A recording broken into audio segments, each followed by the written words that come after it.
Comment représenter la mort d'Adonis sur scène? Il est difficile de montrer sur scène un homme armé d'un épieu, frappé, traverser les soies du sanglier et le mettre à mort. D'autant que ce n'est pas le sanglier qui meurt, c'est bien l'homme. La lance d'Adonis glisse sur des soies Qu'a durci la résine de l'arbre qu'elles ont frotté. et, en revanche, En revanche.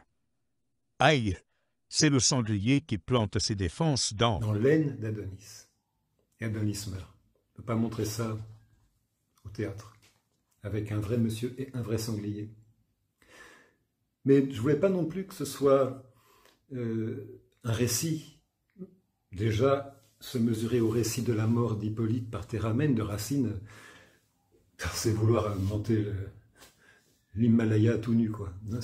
C'est impossible. Mais j'ai pensé que opposer Aphrodite à Eros, qui vient faire le récit de la mort, et d'en faire une sorte de combat chorégraphique, agonia, le combat, l'énergie vraiment profonde enracinée en chacun de nous qui va se déployer en danse, en voix, en déclamation, en texte. Donc, montrer l'échange, l'intensité de l'échange Adonis, Aphrodite, Eros, et en même temps dire ce texte. Et ma plus grande anxiété, il y avait très peu de personnes qui savaient que je m'occupais à travailler là-dessus. Pendant 9 ans, c'était dans mon coin. Eh bien, mon plus grand souci a été de demander à l'une de personnes qui pour moi était de confiance et qui s'y connaissait un petit peu, regarde, voilà comment Eros raconte la mort d'Adonis. Et la question que j'ai posée, c'est, voilà, je sais pas, ça fait 25 vers, je ne vais même pas compter. Est-ce que ça ne ressemble pas à du Victor Hugo? C'était l'angoisse. Et la personne m'a dit, non, non, rassure-toi. Alors, je reprends avant cette tirade pour montrer un petit peu l'échange Aphrodite-Eros.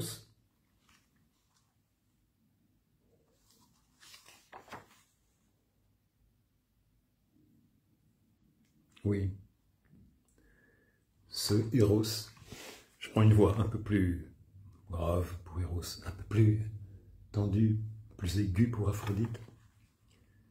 Eros, ce que je t'en redis n'est plus à mettre en doute.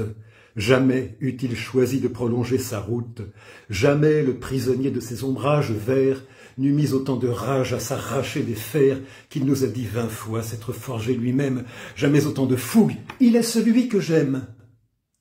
Ça, dans la chorégraphie, il est là en train de l'assommer de ces paroles qu'elle ne supporte pas d'entendre. Ils sont à l'opposé de la scène. Elle se jette, bam, elle le tape, il est celui que j'aime. Il est ce bel enfant qu'au lieu de protéger, tout semble désormais se plaire à me cacher, tout. Même le soleil ne semble avoir de cesse, qu'il ne m'ait fait toucher le fond de la détresse. Un clin d'œil que personne, j'avoue ce que j'avais demandé à Mireille. Mireille, c'était un ordinateur vivant, un ordinateur tout de sensibilité. Je lui disais, le vers 451, le dernier mot un peu plus haut, s'il te plaît. Oui, oui, elle le faisait. Quant à l'actrice qui jouait Adonis, c'était le contraire.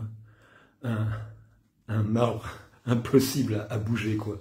Mais très costaud, hein, très dur le rôle d'Adonis. Mireille jouait Aphrodite, Brigitte jouait Adonis. En quoi je vous rapproche, en quoi je vous sépare? Mireille est une mère, et vous, Brigitte, un phare. C'est vraiment l'image que donnaient les deux actrices. Aussi brillantes l'une que l'autre, chacune dans un registre très différent, mais pour moi très, très, très fusionnel, complémentaire. J'aime pas remercier qui que ce soit, mais enfin, s'il fallait remercier quelqu'un, et pour quelque chose, ce serait d'avoir trouvé ces deux-là. Et Rose, bien sûr, puis les autres. Alors, il est celui que j'aime, il est ce bel enfant qu'au lieu de protéger, tout semble désormais se plaire à me cacher. Et donc, sur ce passage, j'avais dit à Mireille, pour faire chier le monde, Mireille, tu voudrais bien apprendre par cœur ces inflexions? Tout, même le soleil ne semble avoir de cesse, qu'il ne m'ait fait toucher le fond de la détresse. Écoute, tout, même le soleil, ne semble avoir de cesse, qu'il ne m'ait fait toucher le fond de la détresse. Et à chaque fois, il disait, tout, même le soleil ne semble avoir de cesse, qu'il ne m'ait fait toucher le fond de la détresse. Là, je vous l'ai dit 2 fois, donc vous avez repéré. Mais ceux qui ne voient que la pièce se passer comme ça, même des personnes qui sont venues la voir 7 fois, comme Rawat Tarabey, Édouard Tarabey, qui a passé 5 ans à traduire La jeune parque de Valérie de français en arabe, même lui, qui a vu la pièce beaucoup et qui m'en a fait des compliments plus que je ne mérite, n'a pas pu entendre ce petit clin d'œil à la déclamation si mal vue. Bien, revenons-en à notre tirade dans laquelle Eros fait quand même le récit de la mort d'Adonis. On va y arriver. Même le soleil ne semble avoir de cesse, qu'il ne m'ait fait toucher le fond de la détresse, Eros, et qu'il ne t'ait réduite à perdre tout espoir de rendre ces jardins aux grâces du miroir, qu'entre Adonis et lui tu te complais à tendre. Mais allez voir ainsi, plus gris que n'est la cendre, il n'est que trop aisé d'y déchiffrer l'aveu que cet étrange enfant se meurt d'un même feu. Quel autre t'apprendrait de quel accès de fièvre il a rompu ce dont il se disait l'orfèvre? De quel excès d'orgueil sa fuite fut le fruit? Vois l'arbre du malheur dont l'ombre le poursuit. Mira dont Adonis est né. Regarde, vois là-bas ces formes fugitives. C'est lui, c'est Adonis. Pourquoi quitter ces rives? Ces bords de notre amour, les tout premiers témoins, ne reviendra-t-il pas? Ah, Sylve, vous du moins, dressez en quelque endroit que cet ingrat s'en aille, dressez devant ses pas vos monstres de rocailles, vos branches, vos buissons, puisqu'il ne m'entend point, veillez à l'empêcher de s'avancer si loin. Eros, de s'éloigner des bords, des arbres et des roches, dont se montrant rebelles à toutes nos approches, dont regardant toujours nos feux comme un danger, cet être en qui ton sang ne cesse de songer, croyait aveuglément s'être choisi l'asile, sans croire que la paix en pût être fragile. Sans doute voudra-t-il quand même pardonner les dieux impatients qui l'ont abandonné, si me laissant courir ses branches pour entrave, lui-même se disait des plus heureux esclaves. Il se prétendait même à tout jamais épris des fers que son orgueil disait s'être choisi. Mais c'est à d'autres feux qu'il se forgeait ses armes. Mais quel ardent qu'il fut à te vanter leur charme. Il me souvient aussi qu'il y puisait de quoi rester devant les tiens du marbre le plus froid. Eros, il faut pourtant que tu me lâches, et laisse-lui porter le cœur que tu m'arraches. La moire veut couper la trame de ses jours, mais il n'est point trop tard pour lui prêter secours, et je nourris encore l'espoir qu'il me revienne. Il n'a jamais souffert ton aide ni la mienne. Et de ton désespoir, il n'eut jamais pitié. N'as-tu point dit toi-même, il faut l'en châtier, il faut l'abandonner à son étrange lutte. Et si le Dieu du jour l'entraîne dans sa chute, il nous faut bien surtout garder de l'arracher aux pentes d'un malheur qu'il n'a que trop cherché. Les dieux peuvent parfois changer le cours des choses. Que pourrait-il changer à ces métamorphoses? Qui pourrais-tu changer lorsque le vent t'instruit du sort où ses desseins je vois pas très bien, du sort où ses destins funestes l'ont conduit. Alors évidemment, l'arbre, c'est l'arbre de Mira, la mère d'Adonis, l'inceste dont il est né. Le vent, c'est le vent de Thrace, le vent du nord-est, le vent froid, pays d'Arès, dieu de la guerre. Arès qui prend la forme du sanglier pour tuer Adonis. Mais j'ai jamais calculé ça. Je suis pas parti de là, heureusement. Je suis pas parti d'une idée comme ça. C'est les Alexandrins qui, peu à peu, m'ont ouvert ce chemin. Et même l'actrice qui jouait Adonis, en lisant, n'a compris, n'a ressenti. Il ne s'agit pas de comprendre d'une façon littéraire, mais un ressenti purement physique, des pieds à la tête, a ressenti ce que peut exprimer ce travail, qui est avant tout un travail extrêmement poussé sur la valeur phonétique de la langue, recherche syntaxique, économie lexicale, et puis l'espèce d'idée abstraite qu'on ne peut jamais atteindre. La poésie, c'est ce qu'on essaye de faire sans jamais y arriver.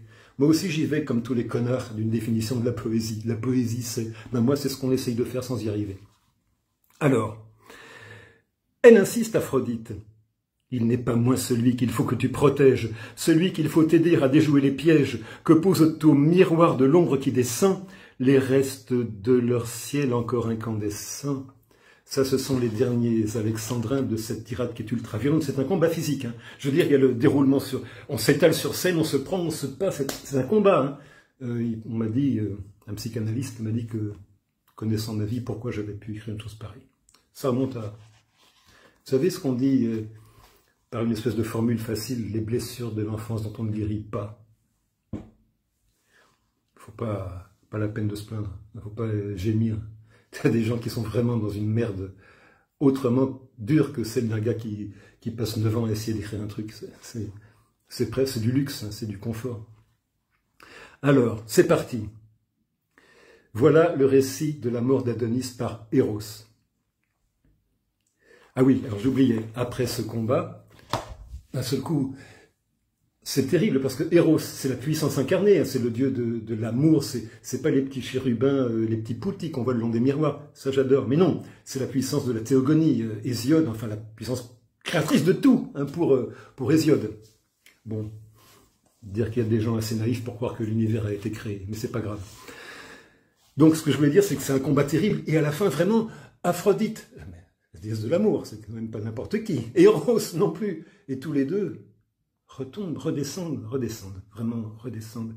Et Aphrodite, qui est au bout de tout ce qu'elle a pu dire, au bout des ressources de son expression, non pas divine, mais aussi divine qu'un homme comme moi peut essayer de croire approcher quelque chose comme ça. Il n'est pas moins celui qu'il faut que tu protèges, celui qu'il faut t'aider à déjouer les pièges que pose au miroir de l'ombre qui descend, les restes de leur ciel encore incandescent. Et elle tombe au sol, et lui, il redescend, il est au maximum de sa tension. Nous sommes impuissants à détourner le fleuve où tu prétends encore que cet enfant s'abreuve. Les dieux, à son malheur, n'ont eu que trop de part, et pour l'en délivrer, ils voient qu'il est trop tard. Et voilà le récit. Osons-nous, dans ces eaux, nous regarder sans honte. Toi-même à t'emporter, ayant été si prompte, moi-même à son destin l'ayant abandonné, non, ce malheur en rien ne doit nous étonner. Ne t'en souvient-il pas, déçu et délaissé, ne te souvient-il point, dans ton orgueil blessé, avoir poussé l'excès de ton ressentiment jusqu'au souhait de perdre ainsi farouchement? Ne te va point flatter de quelque nouveau change, toi-même tu voulais que le destin te venge, et c'est ainsi qu'un Dieu toujours prêt à sévir, mais trop heureux aussi d'avoir à te servir, un monstre furieux dont la forêt s'étonne, comme ivre d'achever l'ouvrage de l'automne, a fait que de ses bords à l'aube si charmant, les roches ne soient plus que sombres monuments. Il s'agit bien d'Arès. Arès! L'idée de l'acteur qui sert de guide à celui que tu sais un chasseur intrépide, à celui dont la faute est d'avoir méprisé des faveurs qu'aucun dieu n'aurait su refuser. Mais Arès est un dieu fort jaloux de sa gloire. Il se veut par la force assurer la victoire. Il va, dans un instant, porter le coup fatal, Aphrodite écoute, à celui dans lequel il ne voit qu'un rival. Ah! Ça, c'est l'actrice, avec ses beaux cheveux noirs, rouges de libanaise, avec le hana al-hana, le henné. Folle que je suis. Etc. Et après, évidemment, c'est la réaction d'Aphrodite à ce qu'elle vient de vivre. Et là, je suis allé dans le simili 17e. Je reconnais mon crime. On peut penser à Sarah Bernard. Ah, folle que je suis, je reconnais mon crime. Mais comment elle l'aurait dit, Sarah Bernard? Ah, folle que je suis, je reconnais mon crime. Mais Mireille, c'est « J'ai moi-même au destin désigné la victime. J'ai voulu de mon chef animer contre lui tous les charmes du jour et tous ceux de la nuit. » Écoutez la syntaxe. « À mes vœux insensés, qu'avez-vous donné suite? Que n'avez-vous point su mettre obstacle à sa fuite? Qu'avez-vous approuvé mes aveugles transports, sans savoir quel serait aussitôt mon remords? Vous avez secondé les excès de mon zèle, vous m'avez obéi à fortune cruelle. Que de plaisir tu prends à te jouer de moi, pour me jeter ainsi dans un si grand effroi.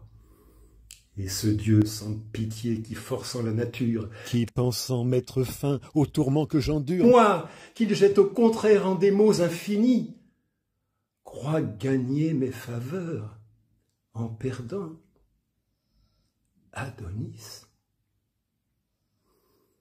Respiration.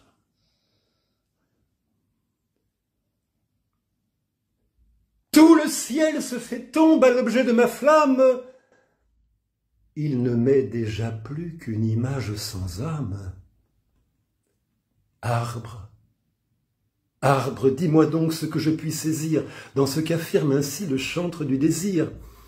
Ayez pitié de moi qu'il joue et désespère. Vous, branches, vous, oiseaux dont on le dit le père, Eros, père de la race des oiseaux. Je cherche dans les vents, les sources, les échos, ce chant qui fait parfois des hommes nos égaux, mais roches et ruisseaux s'obstinent à se taire, et d'un silence épais augmente le mystère. Ah ça, c'est curieux, le rythme du vers n'est pas pourri, hein, comme chez Hugo, il est vrai, il reste bon, mais il est un peu juste désaxé pour perdre souffle, j'ai pas fait exprès. Hein. Arbre, voix, le souffle en vient à me manquer. Arbre, voix, le souffle en vient à me manquer. Et mais si je suis respecté, je m'amuse pas à faire des conneries. Arbre, voix, le souffle en vient à me manquer. Bon, quand on le joue, arbre, voix, le souffle en vient à me manquer. Grand arbre de Mira, voilà. Aphrodite, c'est peut-être elle qui a puni la mère d'Adonis. Pas puni, mais enfin bon, vous n'avez qu'à regarder l'histoire de Mira. Mira, M-Y-R-R-H-A. Grand arbre de Mira, consens à m'expliquer. Arbre, voix, le souffle en vient à me manquer. Grand arbre de Mira, consens à m'expliquer. Dis-moi si j'ai raison de redouter le pire. Avec Philippe, le régisseur, pas facile. On avait mis un cyclo, il y a une lumière de fond de scène, vous savez, comme un grand transparent, mais pas vraiment transparent, avec un bleu étrange, ce qui fait que quand Adonis apparaît, il se découpe comme une silhouette, et les deux dieux étaient au sol. Eros se relève, il ne regarde même pas, il va s'éloigner de 3/4. Cet ennemi des dieux n'est plus de ton empire. Tu l'as à son destin toi-même abandonné, etc. C'est tant pis. Et puis c'est la mort d'Adonis. Voilà. Bon, c'était un gros travail. Quand je l'ai commencé, je pensais que ça me prendrait 2 ans. Ben, ça m'en a pris 9, plus 3 pour trouver les comédiens, inventer l'orchestique, l'art des gestes. Quand Antoine Vitesse, grâce à François Chaumette, j'avais pu lui passer le manuscrit, a reçu la Comédie Française. J'ai pu croire qu'il allait le monter s'il était resté au Trocadéro, vu la lettre qu'il m'avait écrite. Je vous admire, enfin, j'admire profondément. Vous me dites que vous avez du théâtre une idée qui vous empêche d'en aimer les représentations courantes. Ainsi Racine, Claudel, Tchekhov, en effet, un vrai auteur de théâtre n'a jamais imaginé de répondre à la commande de son temps. Il porte son théâtre en lui-même. Et s'il lui arrive de faire une révolution dans le style, c'est par l'énigme qu'il propose aux acteurs et aux metteurs en scène, à laquelle ceux-ci répondent comme ils peuvent en inventant quelque chose de nouveau. C'est une lettre d'avril 88.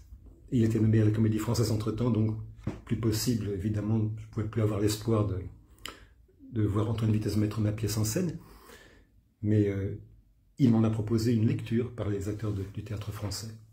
Et donc pourquoi je dis ça? C'est parce que quand je lui ai dit, parler de mon goût de la maison, mon idée de l'orchestique, j'en vois très bien. Et je lui ai montré une sorte de geste en disant les mouvements des acteurs, et j'ai quelque chose comme ça, vous voyez? Une sorte de blocage saisi, puis coup de poing dans la gueule. Mais je n'ai pas ajouté le coup de poing, tu vois, blocage saisi, et bam. Bon, mais j'ai juste fait ça, tu vois, doucement. Et il a souri. Je pense qu'il s'est dit, ah mais ce jeune homme, j'étais jeune et naïf, s'il croit que c'est facile de faire ça, il avait réussi, lui, à le faire dans Le Misanthrope, que j'étais allé voir à Chaillot, au Trocadéro, Et c'est pour ça que je me suis dit, ben voilà, la personne qu'il faut que je vois, quoi. Et lui, il a tout compris. Dominique Blanc, qui jouait Célimène, et Philinte, c'était, ah, son nom m'échappe, un cousin par alliance de ma famille. Tout était merveilleux. Et Pierre Roman aussi, qui faisait le orgon, oui, le sonnet, non, Oronte. Tous étaient très bons. Le misanthrope, Célimène, Patrice Kerbrat. Voilà, c'est ma cousin. Et bref, là-dedans, même le petit doigt de Dominique Blanc, l'actrice, excellente, ben, je crois que Vitesse lui avait demandé de respecter cet angle au centimètre près, dans les mouvements. J'ai adoré.